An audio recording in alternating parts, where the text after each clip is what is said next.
Hello दोस्तों, आओ mathematics का आज हम जो लेक्चर बना रहे हो घर से बना रहे हैं। ये हमारा मैथमेटिक्स का जो लेक्चर है वो किसका है? हमारा समांतर श्रेणी का। ठीक, तो हमें यह कहना है सभी लोगों से, ए मानक जो रातों को नींदों को गवा देते हैं वही सपनों की चिंगारियों को हवा देते हैं। अर्थात आप रात दिन अच्छे से मेहनत करें, मैथमेटिक्स आपके अंदर होगी। क्योंकि मैथ को पढ़ते पढ़ते यदि आपने मैथ को लगातार पढ़ा तो दिमाग का इतने सारे चच्छू बड़े हो जाएंगे। तो अगर हाई स्कूल में आप जितना ज़्यादा प्रोग्रेस नहीं कर पाएंगे ना, तो लेकिन आप पुलिस है, एसआई है, यूपी पुलिस है या फिर दरोगा है, इनमें सब में अच्छा सा कर जाएंगे। ठीक, तो इसीलिए क्या कहना है कि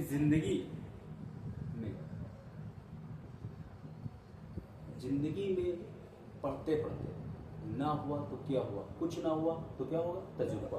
ठीक, तो आप लोग अच्छे से मेहनत करें। और हम आज पढ़ा रहे हैं कौन सा? समांतर श्रेणी। ठीक, क्या पढ़ा रहे हैं? समांतर श्रेणी। और समांतर श्रेणी में आप क्या पढ़ेंगे? Arithmetic progression. अर्थमेटिक प्रोग्रेशन मतलब का लगातार, अर्थमेटिक मतलब का जिसमें संख्याएं क्या हो, संख्या हो। ठीक, प्रोग्रेशन मतलब का लगातार बढ़ना है ना। तो समांतर श्रेणी इसे ही बोलते हैं। और डिफिनेशन देख लेते हैं। वह श्रेणी जिसके प्रत्येक पद पूर्व वाले पद से, मतलब का पहले वाले पद से एक अचर राशि, एक मतलब का अचर राशि, अचर राशि मतलब का लगातार वही, जैसे 2 4 2 2 2 3 3 3 4 4 4 ऐसे जोड़ने या घटाने पर प्राप्त होता है।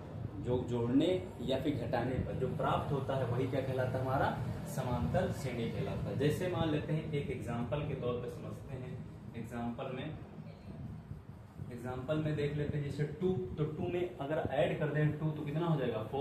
4 में फिर ऐड कर दें एक अचर राशि, कितना? 2 ही, तो 6, और 6 में यदि 2 ऐड करें तो 8। इसी तरह से इनफिनाइट तक ये बढ़ता रहेगा। तो ये क्या कहलाएगी? समांतर श्रेणी कहलाएगी। जैसे 3, तो 3 में ऐड करें कितना? 3, तो कितना हो जाएगा आपका?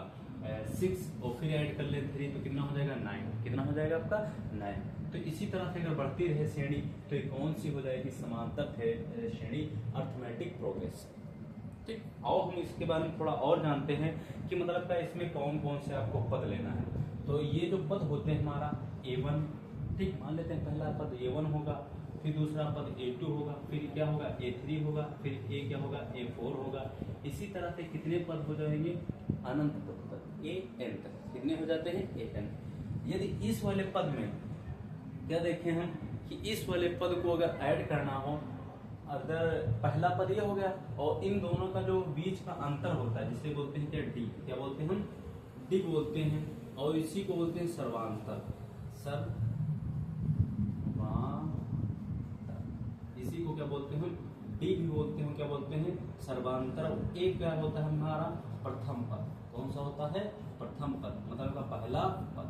ठीक, क्या होता है? पहला पद। इस वाले पद के लिए अगर मानते हैं इस वाले पद को लेना है तो ये हमेशा क्या रहेगा? ए ही रहेगा। कितना रहेगा? ए रहेगा। अगर इस वाले पद का हम क्या करें, कौन सा पद दूसरा है? कौन सा पद? A2 है। तो A2 का जो होता है हमारा A प्लस का D होता है। क्या होता है? A प्लस का D होता है। इस वाले पद के लिए तो A क्या हो जाता है? A पहला वाला पद, और कितना हो जाएगा आपका? 2D हो जाएगा। प्लस का कितना हो जाएगा? 2D हो जाएगा। मतलब का जो तीसरा पद होगा वो कितना पद होगा? A प्लस का 2D होगा। जो चौथा पद होगा A प्लस का 3D होगा। कितना होगा? 3D। अब इसी प्रकार से हम कौन सा पद देखेंगे? AN वाला पद देखेंगे। तो AN वाला जो पद होगा वो कितना होगा? तो देखो यहाँ से 1 घट रहा है। यहाँ देखो 2 लिखा था तो हमने 1 लिखा, यहाँ पे 3 लिखा था तो 1 लिख दिया ना। अर्थात जितने भी पद होंगे उनसे क्या हो जाएगा? 1 घट जाएगा। तो ये वाला जो पद होगा हमारा, तो A प्लस इसमें कितने हैं? तो n में से 1 घट जाएगा, इंटू क्या हो जाएगा आपका? D हो जाएगा। तो यहाँ पे जो पद निकला हमारा A निकल के आता है। तो इसीलिए हमारा ये हो गया T1, ये हो जाएगा T2, ये हो जाएगा 3, और ये 4 हो जाएगा, और ये क्या हो गया? TN। ठीक, तो यहाँ से हमारा जो फार्मूला बनता है TN इक्वल टू क्या होता है? A plus n-1 into D। n-1 into D। बताओ सबके समझ में आया? हाँ सर जी, बिल्कुल समझ में आया। ठीक, तो इस तरह से पदों को आप मान कर रखते हैं, जैसे 1 2 3 4 इसी तरह से। अब हम एक ले लेते हैं क्वेश्चन, यहाँ पे कितना ले लेते हैं 2, क्वेश्चन हमारा कितना 2, फिर 5 2 5 2 5 8 11 और कितना 14, 11 और 14। तो इसका जो प्रथम पद है, कौन सा पद, प्रथम वाला, तो ये वाला देखो पद क्या है हमारा, a इक्वल टू कितना हो गया 2 हो गया, a इक्वल टू कितना हो गया 2। अगर d देखेंगे सर्वांतर जिसे बोलते हैं, तो d बराबर क्या होता है, ये हमारा a1 होता है, ये होता है a2 होता है, ये होता है a3 होता है, ये कितना होता है a4 होता है, ये क्या हो गया a5। इसी तरह से लगातार आगे की ओर डिजिटें बढ़ती जाती हैं। तो d क्या होता है आपका a2 माइनस का a1, या फिर क्या हो जाएगा a3 माइनस का a2, या फिर क्या हो जाएगा a4 माइनस का a3।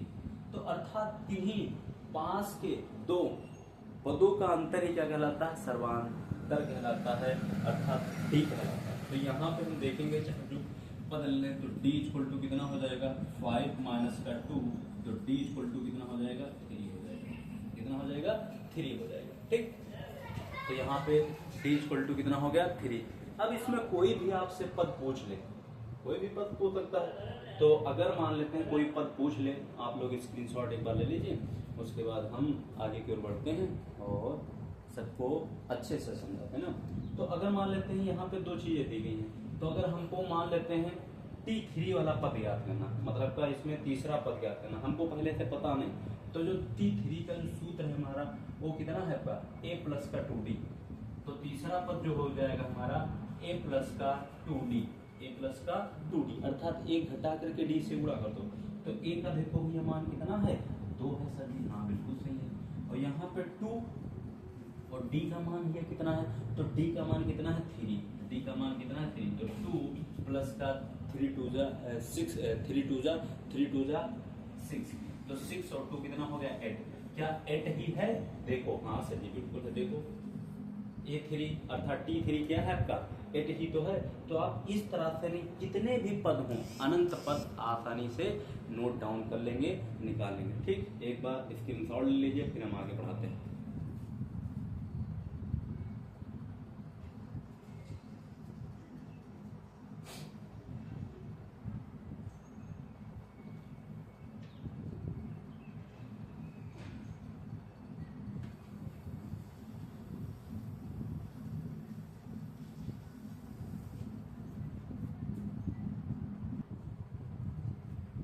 और देखते हैं अगला पॉइंट हमारा जो है बनता है। अगला पॉइंट हमारा क्या है, समांतर श्रेणी के कुछ विशेष गुण, मतलब का जैसे तुम्हारे अंदर कुछ ना कुछ विशेष गुण है कि नहीं, जैसे किसी सब्जेक्ट को पढ़ करके अपने अंदर अच्छे से कैच करना, और किसी सब्जेक्ट में आपका मन ही ना लगना, तो ये तुम्हारा गुण ही तो है।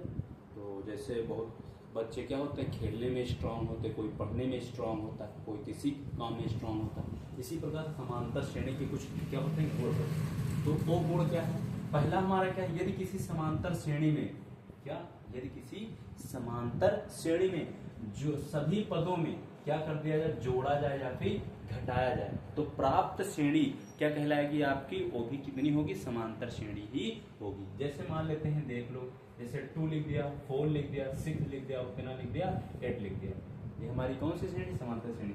यदि इसमें एक एक घटा दो, समझिए एक एक घटा दो, एक एक घटा दो, तो ये कितना हो गया 1 हो गया, ये कितना हो गया 3 हो गया, ये कितना हो गया 5 हो गया, ये कितना हो गया सर ये कितना हो गया हमारा, ये 7 हो गया। तो ये जो प्राप्त श्रेणी है ये भी कौन सी श्रेणी होगी, समांतर श्रेणी ही होगी। देखो ए 3 में से 1 को सब्ट्रैक्ट करेंगे 2 ही निकलेगा, 5 से 3 को सब्ट्रैक्ट करेंगे 2 ही निकलेगा, तो हमेशा 2 ही 2 आ रहा ना। तो जब समांतर सेम होता है तो वो क्या कहलाती है, आपकी समांतर श्रेणी ही कहलाती है। यदि मान लेते हैं इसी में एक एक क्या करते हैं, जोड़ दें, तो अगर जोड़ दोगे तो ये कितना हो जाएगा 3 हो जाएगा, ये कितना हो जाएगा 5 हो जाएगा, ये कितना हो जाएगा आपका 7 हो जाएगा, ये कितना हो जाएगा आपका 9 हो जाएगा। तो देखो ये भी हमारी कौन सी श्रेणी है, समांतर श्रेणी है। कौन सी श्रेणी है, समांतर श्रेणी। अर्थात पहला रूल जो हमारा इसका गुण होता है, यदि किसी भी श्रेणी में आप क्या करते हैं, जोड़ दें या फिर घटा दें, तो जो प्राप्त मान होगा वो भी किस में आएगा, समांतर श्रेणी में आएगा। दूसरा गुण क्या है, यदि किसी समांतर श्रेणी के प्रत्येक पद में क्या कर दें हम, भाग दे दें या फिर गुणा कर दें, या फिर भाग दे दें या फिर गुणा कर दें। तो जैसे मान लेते हैं 3 है, 6 है और कितना है 9 है और कितना है आपका 12 है। यदि मान लेते हैं इसको हम किससे भाग देते हैं 3 से, तो अगर 3 से भाग कर दो तो ये कितना हो जाएगा, 3 से सबको भाग करते जाओ तो 3 1 जा 3, 3 2 जा 6 और 3 3 जा 9, 3 4 जा 12। तो ये भी कौन सी श्रेणी बनी हमारी, समांतर श्रेणी। इससे 3 से भाग देने पर 3 से भाग देने पर यदि मान लेते हैं कि गुणा कर दिया जाए, तो अगर मान लेते हैं यहाँ से क्या कर दिया जाए, 2 से गुणा कर दिया जाए, 2 से गुणा कर देंगे तो 2 3 जा 6, 2 6 जा 12 और 2 9 जा 18 और 2 24। तो यहाँ पे जो पाए देखो ये भी कौन सी सीरीज बनी हमारी, समांतर श्रेणी। क्या बनती है, अर्थमेटिक प्रोग्रेशन बनता है, अर्थमेटिक प्रोग्रेशन। समझ में आया। तीसरा क्या, संगत पद, मतलब जो पास पास वाले पद हैं इन दोनों को या क्या कर दिया जाए, संगत पदों को जोड़ा जाए या फिर घटाया जाए। संगत पदों को क्या कर दिया जाए, जोड़ा जाए या घटाया जाए। तो जो प्राप्त श्रेणी होगी, जैसे मान लेते हैं 2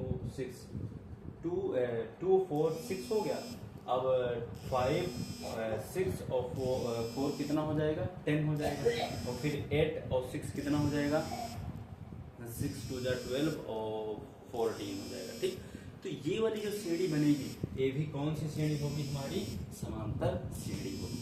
ठीक, तो इसके गुण हमारे 3 प्रकार से बनते हैं। किसी श्रेणी में क्या करते हैं, जोड़ा जाए या फिर घटाया जाए, भाग किया जाए, गुणा किया जाए, या फिर संगत पदों को आपस में क्या कर दिया, जोड़ा जाए या फिर घटाया जाए। ठीक, अब हम देखते हैं अगला जो पॉइंट हमारा बनता है वो इसके नियम है। तो इसके नियम भी हमारे कितने हैं, 3 हैं। तो नियम 1, नियम 1,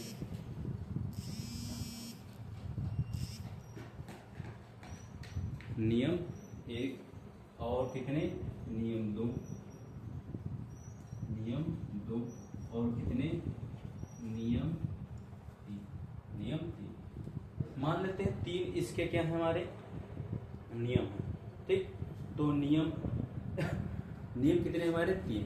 ठीक, तो पहला नियम इसमें क्या बताता है, यदि समांतर श्रेणी की 3 संख्याएं आपको लेनी है तो जिनका योग हमेशा दिया है। अगर मान लेते हैं यदि समांतर श्रेणी के 3 पद लेना है लेकिन इनका योग कितना, योग दिया है, तो वे 3 पद आप हमेशा क्या मानेंगे, हाँ सर जी बताइए। तो वो 3 पद मानेंगे a माइनस का d, एक पद हो गया। फिर कौन सा पद मानेंगे, a माइनस का d, और दूसरा हमारा क्या मानेंगे, a मानेंगे, और फिर a प्लस का d। अर्थात d हमेशा क्या हो जाएगा, कट जाना चाहिए, a ही बचना चाहिए। तो अगर मान लेते हैं यदि समांतर श्रेणी में आप क्या पद माने जाएं और जिनका योग पहले से दिया रहेगा, तो कौन से 3 पद आप मानेंगे, a माइनस का d और a प्लस का d, a माइनस का d, a और a प्लस का d। ठीक, यदि दूसरा नियम क्या कहता है, तो पहला नियम समझ में आया। पहला नियम क्या बताता है कि यदि योग दिया है और आपको 3 पद मानना है तो हमेशा क्या रहेगा, a माइनस का d, a और a प्लस का d, यदि योग उनका दिया है। दूसरा नियम ये कहता है, दूसरे नियम की बात कर लें तो दूसरा नियम कहता है आपको कितने पद मानने हैं, 4। कितने पद मानने हो, 4। यहाँ पे पदों की संख्या कितनी हो जाए, 4 मान लो, कितनी हो जाए, 4। तो आप लोग लिखेंगे यदि समांतर श्रेणी के 4 पद मान लिए जाएं तब उनका योग हमेशा दिया रहे, तब क्या आप मानेंगे, तो हम मान लेंगे a माइनस का 3d। क्या मानेंगे, a माइनस का 3d, a माइनस का 3d। कितने पद मानने हैं, 4 पद मानने। और फिर क्या मानेंगे, a माइनस का d और फिर a प्लस का d और फिर a प्लस का 3d। ठीक, तो हमारे कितने पद होंगे 4। देखो a माइनस का 3d, a माइनस का d, और एक पद क्या मानेंगे a प्लस का d, a प्लस का d, और एक पद मानेंगे a प्लस का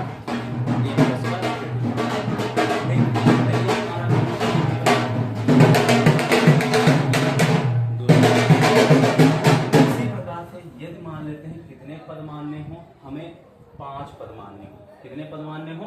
5 पद। कितने पद? 5। लेकिन उनका योग दिया हो, क्या दिया हो? योग दिया हो ना। तो अगर मान लेते हैं नियम 3 क्या बताता है, या तो 3 पद होंगे या 4 पद होंगे या कितने पद होंगे? 5 पद। तो अगर 5 पद हमें मानने हैं जिनका योग दिया रहेगा तो उनको आप किस प्रकार से मानेंगे?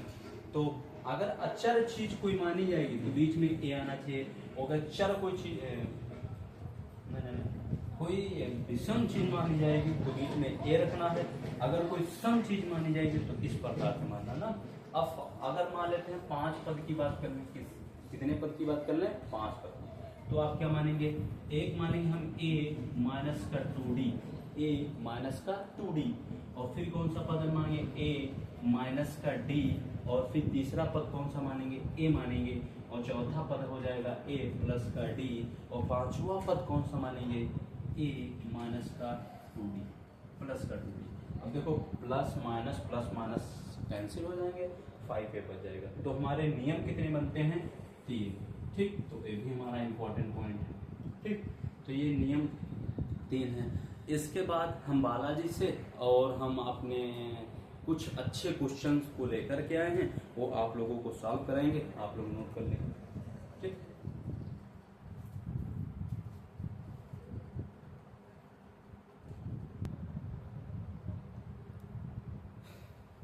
अब हम देखते हैं, वो नोट हो गया ना। अब हम देखते हैं कि ये क्वेश्चन हमारे हैं ना। तो पहला हम इस वाले टॉपिक पे बात कर लेते हैं। जैसे मान लेते हैं ये वाली हमारी कौन सी है? एपी। ठीक, एपी मतलब का अर्थमेटिक प्रोग्रेशन। अर्थमेटिक प्रोग्रेशन अर्थात समांतर श्रेणी। तो अगर मान लेते हैं ये समांतर श्रेणी, तो इसमें a बराबर हमारा कितना है? 2। a बराबर हमारा कितना है? 2 है। इसका सर्वांतर देखते हैं अर्थात d देखते हैं, तो दोनों का अंतर, तो ये हो गया a1, a हो गया a2, a हो गया a3, a हो गया a4, a हो गया a5। तो किन्हीं पास के a1 पास के दो संख्याओं का आपस में अंतर ही क्या कहलाता है? सर्वांतर कहलाता। ठीक, तो ये हो जाएगा 5 माइनस का 2, तो d इक्वल टू कितना हो गया आपका? 3। d इक्वल टू कितना हो गया? 3। अगर हम आपसे पूछ रहे हैं यदि इन तीनों के मान पते हैं तो 1 2 3 4 5 पद तो इसमें लिखे हैं, और एक पहले लिखा वाला पद आपको निकाल के देखते हैं, और उसके बाद हम आगे वाले पद को देख लेते हैं कि कौन सा 12वां पद होगा, कौन सा 18वां पद। तो हम पहले देखते हैं T4 मतलब का चौथा पद या फिर A4 ना। तो इसमें क्या होता है? A प्लस का 4 है, इसमें क्या हो जाएगा? 3D है ना। अब ये हमने बताया था एक घटा करके लिखना। तो A का भी मान कितना है? 2 है सर जी, और 3D का मान कितना है आपका? 3। तो 3 3 जा 9, 3 3 जा 9, और 9 और 2 कितना हो गया आपका? 11। क्या सर जी 11 ही तो है?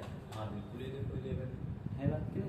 अगर हम आपसे पूछ लें, इसी में आपको एक सूत्र हम बता रहे थे वो याद कर लें, तो आपको याद करना पड़ेगा Tn equal to a plus का n-1 इंटू डी।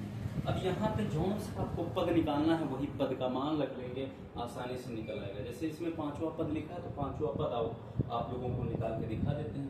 तो T5 तो यहाँ पे a का मान पहले से पता है कितना? 2 है, प्लस जहाँ पे n का मान 5 रखें यहाँ पे भी 5 रख लेंगे, माइनस का 1 इंटू डी का मान पहले से पता है कितना है आपका? 3। तो ये कितना हो गया आपका? 2 प्लस का 5 से 1 सब्ट्रैक्ट दिस कितना हो जाएगा? 4 मल्टीप्लाई 3, 4 3 जा 12। तो 2 प्लस का 12 इक्वल टू कितना आपका हो गया? 14। कैसा जी 14 ही तो लिखा है इसमें। अब यहाँ तक तो आपके पद लिखे हुए हैं, हमने आपको दिखा दिया, लेकिन आगे मान लेते हैं पद आपको ना लिखे मिलने हो, वो आपसे कह दिया जाए कि 8वां पद निकालो या फिर 9वां पद निकालिए ना। तो अगर मान लेते हैं T8 पद निकालना पड़ जाए, तो 8 पद के लिए सबसे सिंपल सा एक घटा करके डी कर लिए ना। तो a प्लस का 7d, a प्लस का 7d पद हो जाएगा ना। तो a का मान कितना होगा 2, 7 मल्टीप्लाई d का मान कितना है 3, तो ये कितना हो जाएगा 2 और 7 3 जा 21, 7 3 का 21, तो ये कितना हो जाएगा 23। कितना कौन सा पद हो जाएगा 8वां पद 23, क्योंकि 5 पद तक तो है लेकिन अनंत की बात कही गई है ना, तो इसीलिए कौन सा पद हो जाएगा 23। अब आओ इसी को हम क्या कर लेते हैं, सूत्र के माध्यम से लगा लेते हैं। तो T n equal to a plus n minus 1 into T, कौन सा पद निकाला हमने 8वां पद निकाला है ना। तो देखो टी एट इक्वल टू ए का भैया मान कितना है सर जी 2 है, और कितना हो गया 8 माइनस का 1, डी का मान कितना है आपका 3 है। अब आओ देखते हैं यहाँ पे प्लस का चिन्ह दिया है ना, तो 2 प्लस 8 में से 1 सब्ट्रैक्ट दिस 7 हो जाएगा मल्टीप्लाई 3, तो 2 प्लस का 7 3 का 21 हो जाएगा। अब देखो क्या है 23 ही है, तो हमेशा एक जैसा है, तो आप चाहे एक घटा करके डी मल्टीप्लाई कर लीजिए और चाहे आप आसानी से सूत्र याद कर लीजिए। ठीक, सूत्र आप लोग याद कर लीजिए। ठीक, तो ये वाला हो गया। अब आओ हम ये देखते हैं बालाजी का क्वेश्चन। ये हमारा कौन सा क्वेश्चन है बालाजी के क्वेश्चन, क्योंकि हाई स्कूल में ज़्यादातर हमारा क्या है बालाजी इंपॉर्टेंट रहता है। अब इससे पहले हम इस वाले के का मान ज्ञात करवा के आपको दिखा देते हैं ना, तो इसमें क्या करना है के का मान ज्ञात करना है।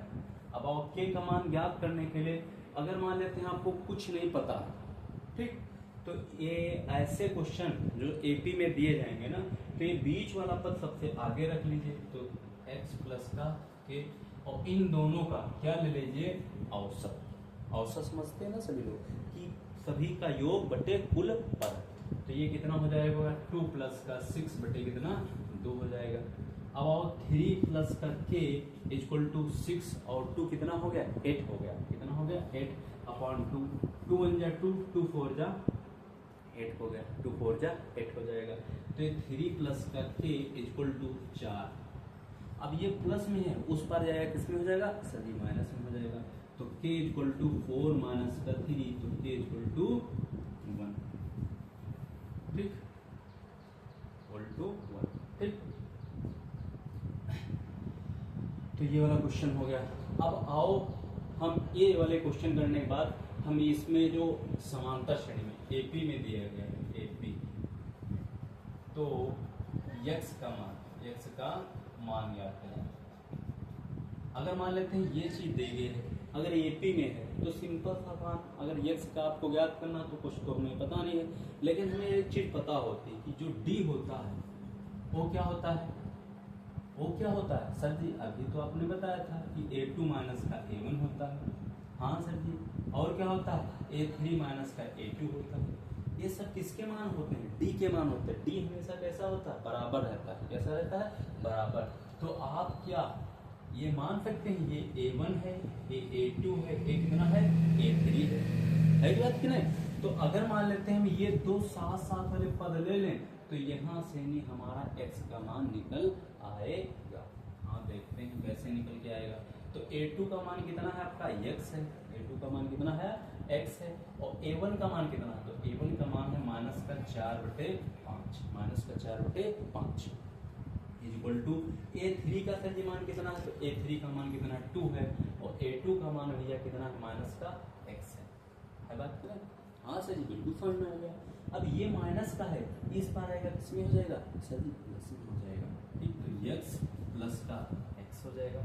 ये माइनस में है उस पर जाएगा सर जी किसमें हो जाएगा, तो ये भी किसमें हो जाएगा आपका प्लस में हो जाएगा, तो इक्वल टू 2 प्लस का 4/5, 4/5।